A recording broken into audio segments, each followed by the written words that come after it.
siguradong maiingit yung dalawang bruha. Ay, tatlo pala sila. Si Betty, Duray at Buraday. At saka, may pagkain ako.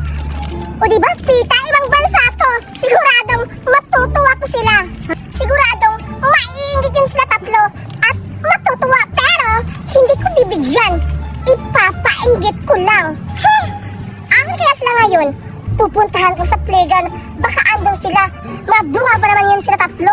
Pupuntahan ko na! Sisira ang bulaklak, bobo ka ang bulaklak. Sisira ang bulaklak, bobo ka ang bulaklak. Pagdating ka rin napakalaw ang... Ang tsaka-tsaka ang laro nyo? Sisira ng bulaklak? Ew! Walang mga utak! Tsaka pala, hindi nyo ba napapansin yung kagandahan ko ngayon? Ano ka ba, Julian? Nakakagulat ka! Tsaka, maganda raw siya? Saan yung maganda dyan? Wala namang pinagbago sa mukha niya. Teka lang! Yung may pinapakita siya! Yan ata yung pagkain! Hindi! Yung sa ulo ata niya yung pinapakita niya sa akin. Ang ganda naman pero hindi siya maganda. Yung ano lang, yung nasa ulo niya lang. Oo nga. Tsaka yung pagkain, masarap! Yeah! Nanakawin natin yan. Ano sabi niyo? Oo. Hindi ako maganda, tapos sabi niyo na nanakawin niyo to. Ano sa tingin niyo? Hindi ko narinig yung nanakawin yung pita? Ay, hindi yan totoo, Judy Ann! Nandito na kami. Umalis ka kami sa akin kasi ang pangit mo, hindi bagay sa kagandahan ko. Wow! Ang yabang-yabang na ngayon ni Judy Ann, porket may ganto-ganto na siya sa ulo niya. Mahal yan! Wow! Hindi mo na Baby, nakita mo ba yan? Oo, nakita mo! Ang sabi niya, pangit ako. Deserve, ninakawan ko. Siguro ang sarap-sarap itong pita kasi sabi niya, galing daw ibang bansa. Titikman ko to. At saka yung isa, binigay ito kay Buraday. Asan kaya si Buraday ngayon nagpupunta? Ay, titikman ko muna itong isa. Ayun, mamaya na papatiki. Hanapin ko muna si Buraday. Dito ako magtitago. Dito ko kakainin yung pita. Kawawang Julian, kinuha namin yung pita niya. Wala na tuloy siyang pita ngayon. Kakainin ko na to. Masarap to eh. Ito yung napapanood ko sa patalasta sa TV namin. Nakikita ko yung kumakain ng pita. Tapos may nagwis. May lumabas na matanda. Binigyan ng matanda yung isang lalaki ng half na kotse. Kakain ako.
Kanina pa ako naglakad ng lakad, hindi ko naman siya nakita.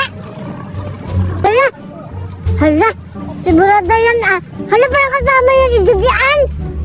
Tatago ko ito, baka magagalit na si Judian sa akin. Hala!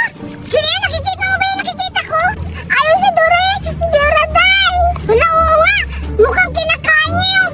Ay! Tita, balay pa yung pagkain mo? Oo, punta natin! Babawiin ko! Ayun na, naubos ka na! Hala, parang nakikita niya ako. Andito ka lang pala! Hasan yung pagkain ni Julian! Nauli mo yung pagkain ko! Wala na! Ilabas mo yan, Duray! Ubus na yung pagkain eh! Hala, Julian! Naubos na to! Meron o! Ano yan? Ano to? Ay, wala! Pahingi kami! Nanakaw ka! Grabe ka talaga, Julian!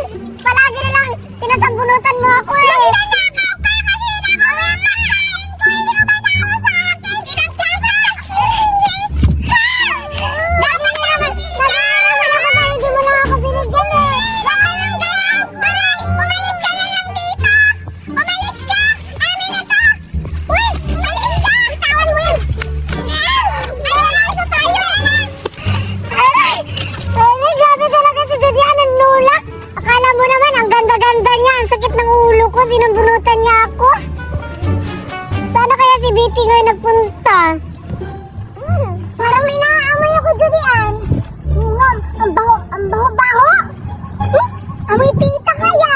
Eh, ito yan eh. Parang ganito din yung amoy. Eh, si Betty. Ayun, nagtatago sa kahoy. Ang sarap ng tita ko, ha? Betty. Ba't titikman mo yung kamao ko? Kaya namin yun. Kaya namin ang tita. Ang sarap-sarap ng tita. Siguro, hindi ako makikita dito ni Duray, ni Judian.